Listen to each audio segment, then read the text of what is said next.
The flames danced against the dark sky, their flickering light casting long shadows over the circle of chairs arranged around the campfire. The smell of burning would mingled with the crisp night air. But for me, Ben Harper, the heat of the fire was nothing compared to the inferno building inside my chest. "That's the thing about small men," Alex said, his voice dripping with mockery. He leaned back in his chair, his perfect white teeth catching the glow of the fire. "They always think they're enough, but the world is too big for them. Too ambitious. Too exciting." His gaze flicked toward Melissa, my wife of 10 years, and she laughed. A sound so familiar yet so foreign in that moment. The laughter rippled around the group like a cruel wave, crashing over me. I forced a tight smile, gripping my knees under the rough fabric of my jeans to keep my hands from trembling. That night, the flames weren't the only thing burning. I felt the heat of betrayal searing my heart. Melissa leaned toward Alex, the light from the fire catching her profile. Her laugh, slightly louder than necessary, felt like a blade twisting in my chest. She placed her hand lightly on his arm, a gesture so casual it might have gone unnoticed. But not by me. Not by the man who had once been her world. The campfire crackled, and for a moment, the sound seemed to echo my racing thoughts. I searched her face, looking for a sign that I was wrong, that this was just harmless camaraderie. Instead, I saw something I hadn't noticed before: admiration. I had always admired Melissa's laughter, her ability to light up any room, her confidence that had first drawn me to her. But now, it felt like a weapon, one she wielded expertly in Alex's direction.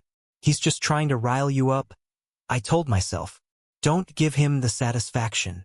But the tightness in my chest only grew as Alex poured himself another drink, his eyes locking on mine. "You know, Ben," Alex continued, raising his glass in a mock toast, "a man's worth is measured by how much the people around him respect him. Don't you agree?" The group chuckled again, their laughter low and complicit. I could see the glances being exchanged, the way Alex's words hung in the air like smoke, suffocating me. "Respect isn't bought or bragged about," I said finally, my voice steady but quiet. I leaned forward slightly, catching Alex's gaze. "It's earned." The air around the campfire seemed to shift, the mood teetering on the edge of discomfort. For a moment, Alex's smug expression faltered, but then Melissa's voice cut through. "Oh, come on, Ben," she said, her tone light but her words sharp. "It's just a bit of fun." Fun. Was that what this was to her? Watching me squirm under Alex's taunts? Later that night, as the embers of the campfire began to die, I sat in silence, staring at the dying flames. The group had dispersed, their laughter fading into the distance as they returned to their cabins. Melissa hadn't looked at me once as she walked off with the others. The shadows of the trees seemed to loom larger now, their dark branches stretching like fingers toward the sky. I clenched my fists, the bark of the log I sat on rough against my palms. "I'm not weak," I whispered to the night, but the words felt hollow. As I stood and turned toward the cabin I shared with Melissa, I couldn't shake the image of her laughter, her hand on Alex's arm. I didn't know what hurt more, the thought of what might already be happening or the undeniable truth that I'd been blind for far too long. One thing was clear. Something was unraveling, and I was at the center of it. The morning light poured through the windows of our suburban home, highlighting the clean lines of the furniture Melissa had carefully chosen. The house was immaculate, like a picture from one of those lifestyle magazines she loved flipping through. It was the kind of home that should feel warm and secure, but lately it felt more like a stage, a perfect setting hiding something frayed beneath the surface. I sat at the kitchen table, sipping my coffee and watching Melissa move around the room. She had always been beautiful, effortlessly so, but lately, there was a new edge to her. She wore makeup even when we weren't going out, her hair always styled as if she might be photographed at any moment. It wasn't that I minded. She had every right to take pride in herself, but it felt deliberate, intentional in a way it hadn't before. "Alex mentioned he's planning another retreat next quarter," she said, her tone casual as she buttered a piece of toast. He thinks it'll be good for team morale. I stiffened at the mention of Alex's name. It was the fourth time she'd brought him up this week, and each time, it was with the same note of admiration in her voice. She spoke about him as though he were some kind of visionary, a leader destined for greatness. Not a man who had openly mocked me in front of our friends just days ago. Another retreat, huh? I forced a smile, trying to keep my voice light. Seems like Alex really likes those. Melissa looked up, her eyes narrowing slightly. He's just trying to build a strong team, Ben. You wouldn't understand unless you've been in his position. The words stung, even though she likely hadn't meant them to. Or maybe she had. I couldn't tell anymore. Later that day, I stood in our backyard, mowing the lawn. The repetitive motion gave me time to think, though my thoughts were far from comforting. I kept replaying moments in my mind. Melissa's laugh at the campfire, the way her hand lingered on Alex's arm, the way she defended him so quickly now. These weren't things that had always been there. They were new, like cracks in the foundation of a house that had seemed unshakable. Emma's voice pulled me from my thoughts. "Dad, look at me," she called, waving from the swing set. I turned, my face breaking into a smile despite the weight in my chest. "You're so high, sweetie. Be careful." Emma giggled, her joy infectious. She was my anchor in all of this, the one thing that kept me grounded. I couldn't afford to let her see the storm brewing inside me. That evening, Melissa was getting ready for a dinner with friends. Or so she said. She stood in front of the mirror in our bedroom, adjusting a pair of diamond earrings I didn't recognize. "You look nice," I said, trying to sound sincere. "Thanks," she replied without looking at me. "Who's going to be there?" I asked, leaning against the doorframe. "The usual group," she said with a shrug. "You know, Jill, Karen, maybe a couple of people from work." I didn't press further, but my stomach churned. It wasn't that I didn't trust her. At least that's what I told myself. But the way she avoided my eyes and the faint hesitation in her voice told me otherwise. When she left, I wandered into the bedroom and sat on the edge of the bed. Her perfume lingered in the air, a scent I used to find comforting. Now it felt like a reminder of how far we drifted. I glanced toward her jewelry box and hesitated. Curiosity got the better of me and I opened it. Inside, everything seemed normal, until I noticed a small velvet pouch tucked into the corner. I pulled it out and opened it to find a necklace. It was simple but elegant, the kind of thing I would have bought her when we were younger. But I hadn't bought this. And tucked inside the pouch was a small note, written in bold, confident handwriting. "For the woman who inspires me. A."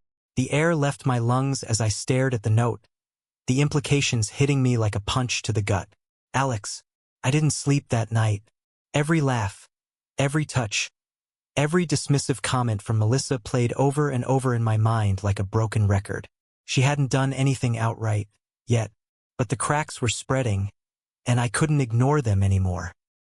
As the first light of dawn crept through the blinds, I made a decision. If there was something to uncover, I was going to find it. And if Alex thought he could take what was mine, he had no idea who he was dealing with. The velvet pouch sat heavy in my hand, its contents no longer a mystery, but a confirmation of every sinking suspicion I had tried to push aside. The note, simple, bold, damning, was burned into my mind. "For the woman who inspires me. A. Alex." I closed the jewelry box, sliding it back into place on Melissa's dresser. My hands trembled as I straightened the items I had disturbed, careful to leave no trace of my discovery. The last thing I needed was for her to know I'd found it. Not yet. The rest of the day passed in a haze. Every time Melissa walked by, I couldn't stop myself from looking at her differently. Did she know I knew? Was she even hiding it anymore? At dinner, her phone buzzed several times, but she barely glanced at it before tucking it away. Normally, she'd set it on the table, casually scrolling between bites. Not tonight. "What's got you so quiet?" she asked, her fork hovering midair. "Just tired," I replied, forcing a smile. "Long day." Her eyes lingered on mine for a moment, searching, before she nodded and returned to her plate. Later that evening, as she showered, I slipped into the living room and picked up her phone. My heart pounded in my chest as I swiped the screen to life. The lock screen was her usual photo of Emma, smiling on the swing set, but the device was locked. I hesitated, knowing this crossed a line. But the note in that pouch replayed in my mind. Taking a deep breath, I entered her passcode, a combination I knew from years of trust. It unlocked. Her recent messages revealed nothing out of the ordinary, but when I scrolled further, I found a thread under the contact name, Boss. My breath caught. Boss. Dinner tonight was incredible. Let's make it a habit. Boss. Don't forget, the retreat isn't just about team morale. Melissa. I know, Alex. I'll handle it. I locked the phone and set it back in its place just as I heard the water shut off. My hands shook as I sat down on the couch, pretending to scroll through the news on my own phone. When Melissa walked in, towel drying her hair, I couldn't bring myself to look at her. Heading to bed? She asked, her voice light. Yeah, I muttered, forcing a yawn. Early morning tomorrow. She lingered in the doorway for a moment before heading upstairs. That night, I lay awake, staring at the ceiling.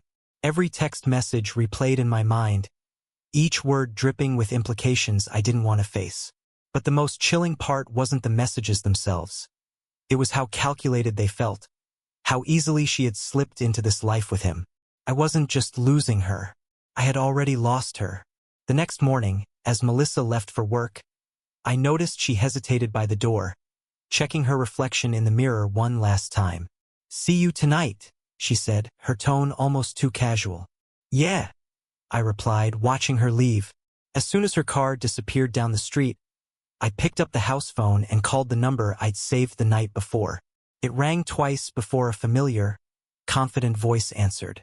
Alex speaking. For a moment, I couldn't breathe. The man who had humiliated me, who had stolen my wife, was on the other end of the line, completely unaware that I knew. Hello? He said again, his tone impatient. I hung up without saying a word. But I wasn't done. Not by a long shot. Alex thought he was untouchable. Melissa thought she had outsmarted me. They were both wrong. The catalyst had been set, and I was ready to act. The only question was how far I was willing to go. And in that moment I realized the answer, as far as it took. The rain fell in a steady rhythm that evening, the kind of downpour that muffled everything and made the world feel smaller, more intimate. I parked my car a block away from the address I'd pulled from Melissa's texts. The house was a sprawling estate at the edge of town, its modern lines and towering windows illuminated by soft, golden lights. It was Alex's place. I killed the engine and sat in the dark, the rain pattering against the windshield. I didn't want to be here, didn't want to see what I was about to see, but the weight in my chest demanded answers. I crept along the edge of the property, keeping to the shadows of the tall hedges that lined the driveway.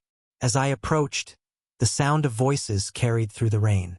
I crouched behind a bush near the patio, straining to hear. Alex, I told you, it's not that simple. Melissa's voice cut through the downpour, sharper than I'd ever heard it. It's simple if you stop making excuses, Alex replied, his tone icy and commanding. You've already crossed the line, Melissa. Don't pretend you can go back now. My fists clenched, the bark of the bush rough against my palms as I steadied myself. Through the glass doors, I could see them in the living room. Melissa stood with her arms crossed, her back to me, while Alex loomed over her, his hand gripping a crystal tumbler of amber liquid. I'm not ready, she said, her voice faltering. Alex set his glass down with a deliberate thud. You think Ben's going to let you go without a fight? He's weak, sure, but even weak men get desperate. You need to make a choice. Her shoulders sagged, and she turned away from him, pacing the room. I can't just destroy my family overnight, she said, almost pleading. Alex closed the distance between them in 2 strides, grabbing her wrist. If you don't handle it, I will. I couldn't move. Their words struck harder than any blow. The rain dripped down my face, mixing with the sweat on my brow as I fought to keep my breathing steady. Melissa's voice cracked. You don't mean that. Don't test me, Alex growled. His grip on her wrist tightened, and for a moment, I thought she might pull away. But she didn't. The sight of him holding her like that, the fear in her voice, ignited something in me. This wasn't just about an affair anymore. This was something darker. As I crouched there, hidden in the shadows, I realized that Melissa wasn't just being unfaithful. She was trapped, and Alex was pulling the strings. I took out my phone, my hands trembling, and recorded the scene through the rain-speckled glass. The quality wasn't great, but the audio was clear enough. Alex's threats, Melissa's fear. When I finally left, my mind raced with possibilities. I couldn't confront them yet, not without a plan. Alex wasn't just some arrogant CEO, he was dangerous. And Melissa, I didn't know if she was a willing participant or a pawn in his game. One thing was certain, Alex thought he was untouchable. But I was done being the man in the shadows. The storm wasn't over, but I was no longer afraid of the rain. The campfire glowed brightly against the cool evening air, the flames twisting and snapping as though they sensed the tension in the circle. Laughter rippled through the group, carried by the faint hum of cicadas in the background. Alex, predictably at the center of it all, leaned back in his chair with a glass of whiskey in hand, his expression one of smug amusement. I sat in silence, my hands gripping the edge of my chair so tightly that my knuckles turned white.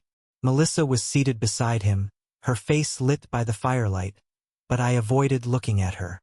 Every word, every smirk from Alex felt like a dagger, and I could feel the fragile threads of my composure beginning to fray. "So, Ben," Alex said, his voice cutting through the laughter, "do you ever wonder what it's like to really be in control? To walk into a room and know you're the most important person there?" The group quieted, their eyes flicking between us. "I can't say I've given it much thought," I replied, my voice measured but tight. Alex smirked, swirling his glass. "That's what I figured. Some men just aren't built for it. Takes a certain kind of strength, wouldn't you agree?" The words hung in the air, and for a moment, the only sound was the crackling fire. My chest tightened, my mind flashing back to the scene at his estate. His threats, his grip on Melissa's wrist. "Strength?" I said finally, my voice cracking slightly. "You think strength is bullying people? Manipulating them? Is that what you call being a man?" The laughter that followed was sharp and cruel. Alex leaned forward, his eyes gleaming. "A man's worth, Ben, is measured by what he can command. Respect, loyalty, love. You might want to think about that." The implication was clear, and the heat in my chest surged. I stood abruptly, the chair scraping against the stone patio. "You think I don't know?" I shouted, my voice trembling with a mix of rage and anguish. "You think I'm blind to what's been happening?" The group fell silent, their smiles fading. Alex raised an eyebrow, his smirk unwavering. "Ben," Melissa said, her voice low and pleading. She reached out to touch my arm, but I stepped back. "No," I snapped, glaring at her. "You don't get to calm me down. Not after everything." Alex rose from his chair, slow and deliberate, his glass still in hand. "Careful, Ben. You're embarrassing yourself." I pointed a shaking finger at him. "You think you're untouchable. You think you can humiliate me, steal what's mine, and get away with it." "Steal?" Alex's smirk widened into a grin. "Melissa's not property, Ben. She made her own choices." The words hit harder than I expected, and for a moment I faltered. I turned to Melissa, searching her face for something. Guilt, regret, anything. Her eyes glistened in the firelight, but she said nothing. "That's what I thought," I said, my voice barely above a whisper. Alex took a step closer, towering over me. "Let's face it, Ben. You've always been the weakest link. The kind of man who's good at following orders, not giving them."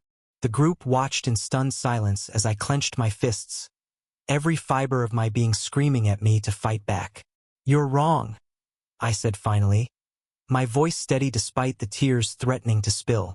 "I may not have your power, your money, or your arrogance, but I have something you'll never have." Alex tilted his head, amused. And what's that? I leaned in, my voice low and firm. A plan. For the first time, Alex's smirk faltered. I turned and walked away, the whispers of the group following me into the night. I didn't look back. I didn't need to. The breaking point had come and gone, and I knew one thing for certain. The fire Alex had started wouldn't consume me. It would consume him. The house felt eerily quiet the next morning. The whispers from the night before, the unspoken words lingering in Melissa's expression, hung heavy in the air. She hadn't come to bed.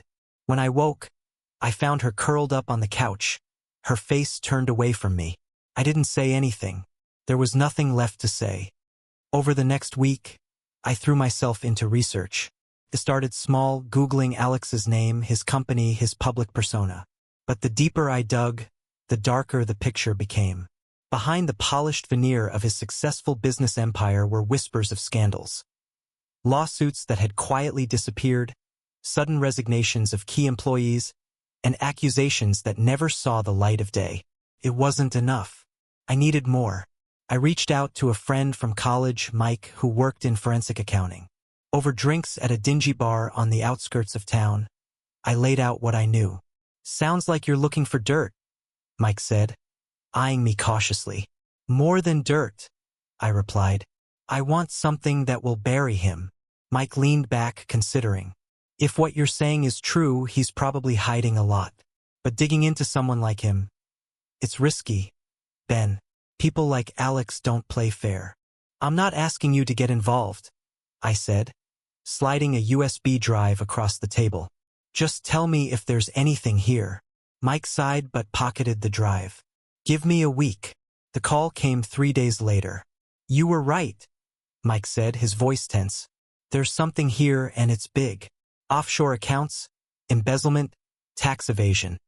It's a house of cards waiting to collapse." I felt a grim sense of satisfaction. "How do we bring it down?" "Carefully," Mike warned. "You'll need to hand this over to someone who can't be bought. The IRS, a journalist with nothing to lose. But Ben, once this starts, there's no going back."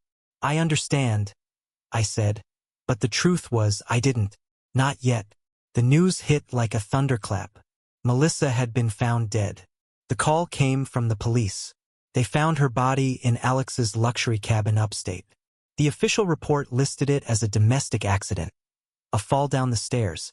But I knew better. I drove to the station, my hands gripping the wheel so tightly that my knuckles turned white. When I arrived, the detective in charge greeted me with a somber expression. "We're still investigating," he said. "But from what we can tell, she was there alone. No signs of foul play." "Did you talk to Alex?" I asked, my voice shaking. The detective hesitated. "He's cooperating. Claims he didn't know she was there." I clenched my fists, my nails digging into my palms. "He's lying." That night, I sat in the darkened living room, staring at the necklace I had found in Melissa's jewelry box, the note from Alex still tucked inside. Grief and anger warred within me. I thought of Emma upstairs, asleep and blissfully unaware of how our lives had unraveled. I thought of Melissa, her laughter, her betrayal, her fear in that cabin. And I thought of Alex. I picked up the phone and called Mike. "Leak the files," I said, my voice steady despite the storm inside me. "You sure about this?" Mike asked. I looked at the necklace one last time before setting it down. "Yes, it's time Alex pays for everything." As I hung up, I realized there was no turning back. The first step had been taken and the trap was set. The game had changed, and Alex was about to learn what it felt like to lose everything. The leak spread like wildfire. It started with a small online publication, the kind that thrives on scandal and bold headlines. Corporate titan Alex Winters accused of massive fraud. The article detailed everything. Offshore accounts, money funneled into shell companies, and damning evidence of tax evasion. Within hours, larger outlets picked up the story. By the end of the day, Alex's face was plastered across every news channel, his carefully curated image of power and control shattered under the weight of the accusations. But it wasn't enough. Not yet. I sat in my living room, the glow of the television casting long shadows across the room. Every channel replayed the same clips of Alex storming out of his office, hounded by reporters shouting questions he refused to answer. My phone buzzed. "It's done," Mike said. "The files are in the hands of the IRS and the SEC. They're launching investigations." "Good," I said, my voice devoid of emotion. "And Ben," Mike hesitated. "There's more. I've been digging into Melissa's death. Something doesn't add up." I gripped the phone tighter. "What do you mean?" "The cabin where she died. There were no signs of a struggle, but the timeline doesn't make sense. Alex's alibi is shaky at best, and there's a transaction linking him to the property, even though it's not in his name." My chest tightened. "Do you think he killed her?" Mike's silence was answer enough. The next step was the media. I crafted an anonymous email and attached the recording I had made that rainy night outside Alex's estate. The audio was clear. Alex's threats, Melissa's trembling voice. I sent it to every major news outlet. The fallout was immediate. New evidence links Alex Winters to suspected domestic violence. The headlines screamed. The recording played on repeat, the audio clear and damning. Alex's voice was unmistakable, his threats undeniable. Public opinion turned viciously against him. And then the police reopened Melissa's case. Detective Miller called me a week later. "We're revisiting the cabin scene," he said. "The recording you provided changes everything. There are inconsistencies in Alex's statements, and we're treating this as a potential homicide." I felt a cold satisfaction. "Let me know if you need anything else." Alex's empire crumbled. Clients pulled their accounts. His board of directors ousted him in a desperate attempt to salvage what was left of the company. The SEC froze his assets, and the IRS issued a formal indictment. The man who had once mocked me in front of a campfire, who had humiliated me and taken everything I held dear, was now a pariah. But it wasn't just about revenge anymore. I stood at Melissa's grave, the autumn leaves rustling in the wind. "I couldn't save you," I whispered, my voice breaking, "but I'll make sure he never hurts anyone again." The words hung in the air, a quiet promise. The final blow came weeks later. Alex was arrested at his home, handcuffed and led away in front of flashing cameras. The charges against him were staggering. Fraud, embezzlement, tax evasion, and now, under investigation for Melissa's death. As I watched the footage, Emma's laughter drifted from the backyard. She was my anchor, my reason to keep moving forward. For the first time in months, I felt a flicker of peace. Alex had played his game of power and control, but he had underestimated me. This was my game now, and I had won. The air was suffocating, heavy with the tension of everything spiraling out of control.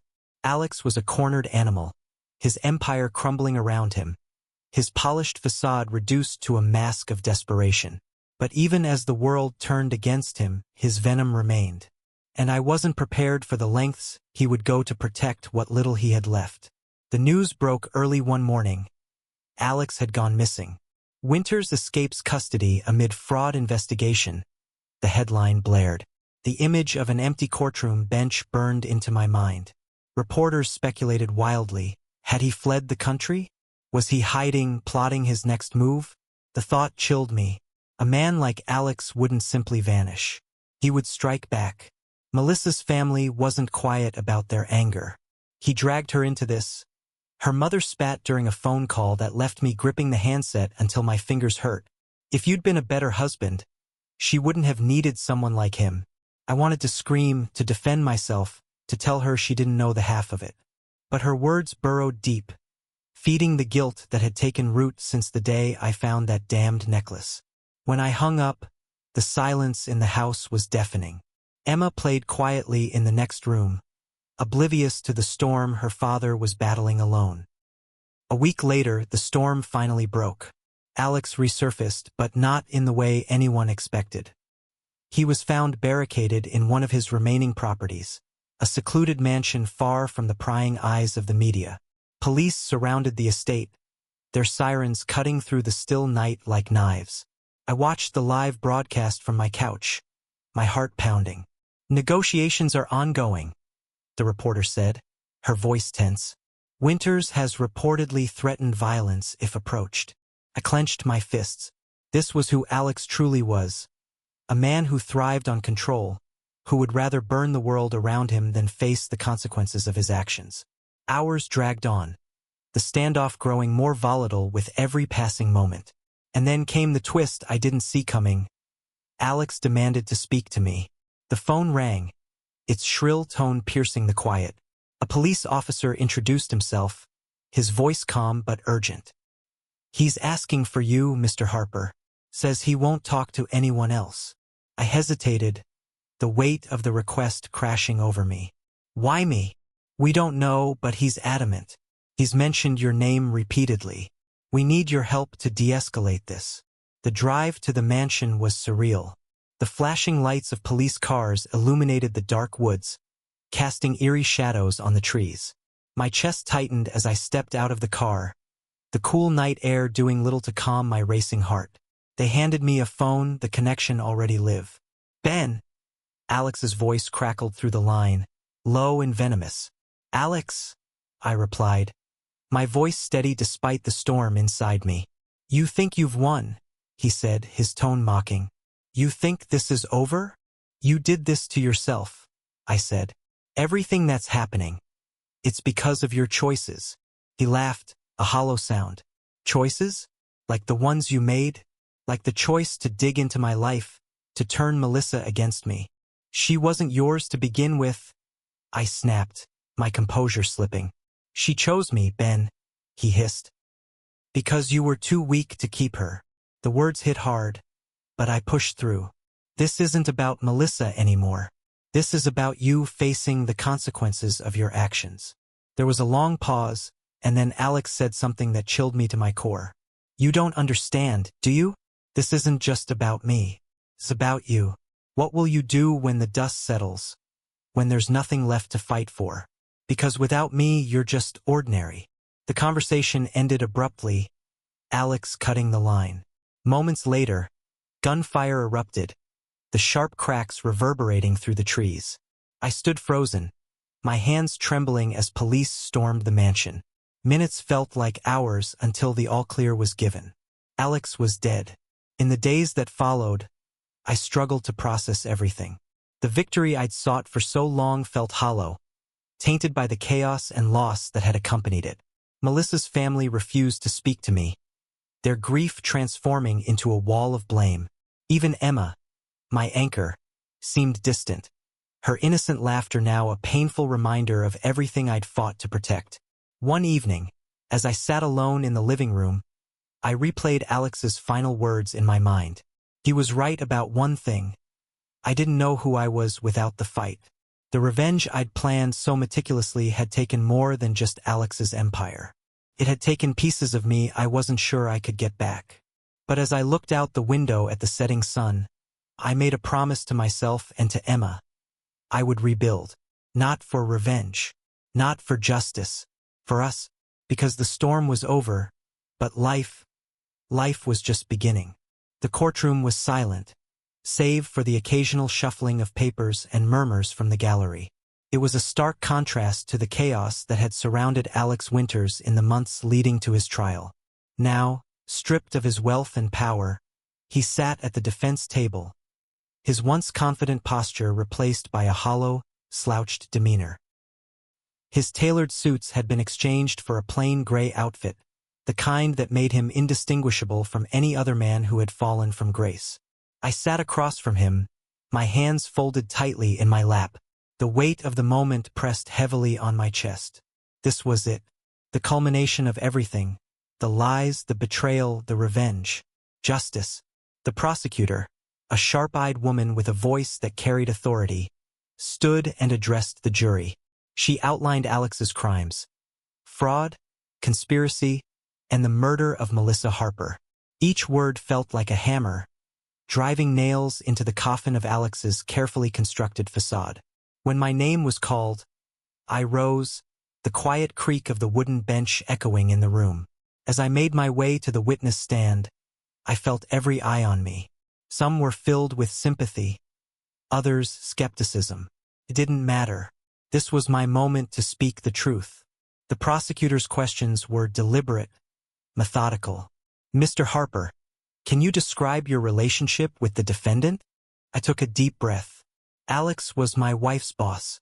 At first, I thought he was just another ambitious man who wanted the best for his team. But over time, I realized he was manipulative, cruel, and willing to destroy anyone who stood in his way. The prosecutor nodded. And what led you to suspect his involvement in your wife's death? I glanced briefly at Alex, whose eyes were fixed on the table in front of him. There were too many inconsistencies. His threats, the recording, the way he controlled Melissa, made her believe she had no way out. He didn't just manipulate her. He trapped her. As I spoke, my voice grew stronger. The jury leaned forward, their expressions shifting from passive interest to active engagement. For the first time in months, I felt like I had control over the narrative, like I was reclaiming something Alex had stolen from me. Then came Alex's attorney, a man whose every word dripped with condescension. He tried to paint me as a vengeful, bitter husband. Mr. Harper, he said, pacing slowly, isn't it true that you leaked private information about my client to the press? Yes, I admitted without hesitation. I did what was necessary to expose the truth. The attorney smirked. The truth or your version of it? Could it be that you're simply a man scorned, looking for someone to blame?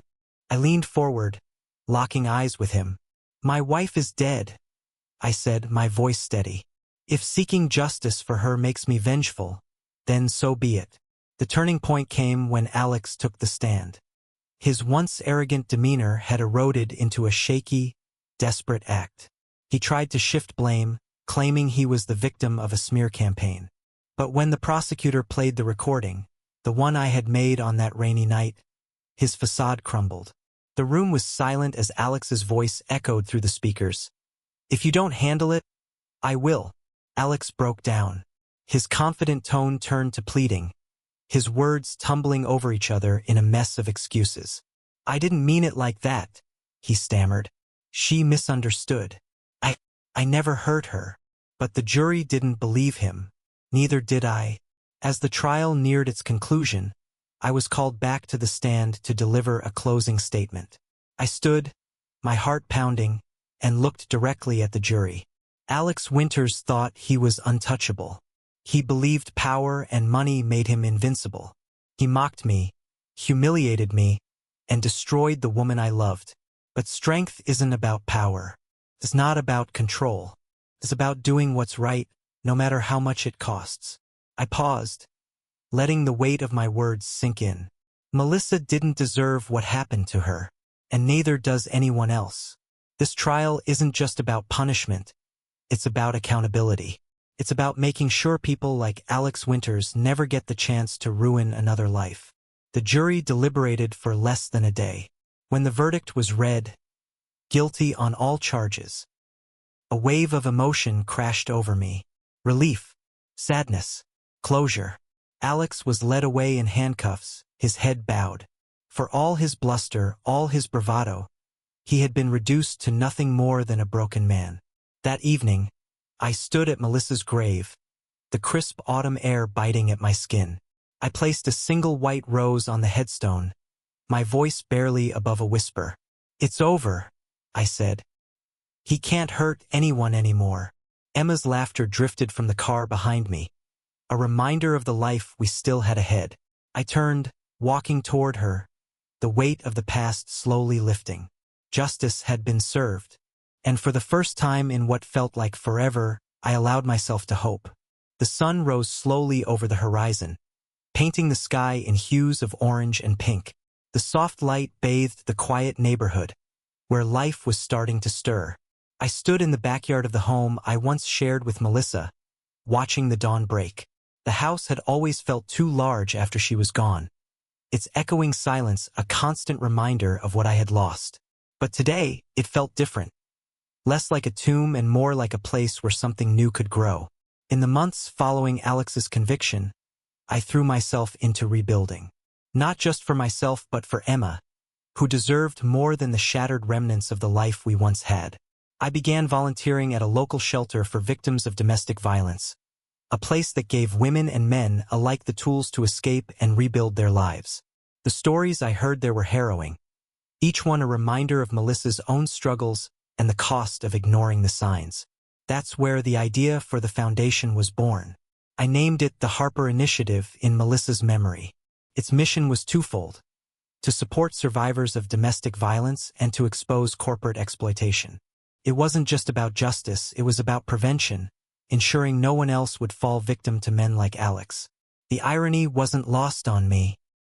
In my quest to bring Alex down, I had unwittingly found a purpose that transcended revenge. The work wasn't easy. Late nights poring over grant applications, early mornings meeting with lawyers and advocates, and countless hours spent speaking at fundraisers. It consumed me, but it also healed me. Every success story, every woman who walked out of our shelter with her head held high, every family who found hope in our support, it was worth it. Emma became my anchor through it all. At 7 years old, she was far too young to understand the complexities of what had happened, but she knew enough to sense the change in me. Her laughter became my refuge, her questions my motivation. "Why do you work so much now, Dad?" she asked one evening as we sat on the couch, her small hand tucked into mine. "Because I want to help people," I said simply. She thought about this for a moment, her brow furrowed in that adorable way Melissa used to do. "Like superheroes?" I smiled, ruffling her hair. "Something like that." One evening, as I worked late in the office of the foundation's new building, I came across an old photograph. It was from one of our first retreats, a group shot around the campfire. There was Melissa, her smile radiant, her arm casually draped over my shoulder. Alex stood at the edge of the group, his confident smirk directed at the camera. I stared at the photo for a long time, the memories of that night rushing back. The laughter, the tension, the unspoken truths that had unraveled everything. I set the photo down and leaned back in my chair, letting out a deep breath. That fire had once symbolized the beginning of the end, a flame that burned too brightly, consuming everything in its path. But now, as I looked around the office filled with brochures, case files, and thank you letters from survivors, I realized something profound. The fire hadn't consumed me, it had forged me. The campfire came to mind again months later as I took Emma on a camping trip.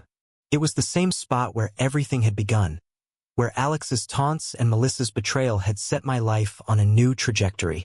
As the flames flickered against the darkening sky, I sat with Emma beside me, her head resting on my shoulder. "Dad," she said softly, "why do you like campfires so much?"